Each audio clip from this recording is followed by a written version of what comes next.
Mula po sa United Macau Skeptron Society or Macau East Council na iyong pangalawang pamilya.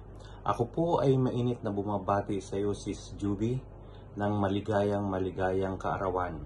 Naway, pagpalain ka pa ng Panginoon, matupad ang iyong pangarap, magkaroon ka ng magandang kalusugan at mahabang buhay.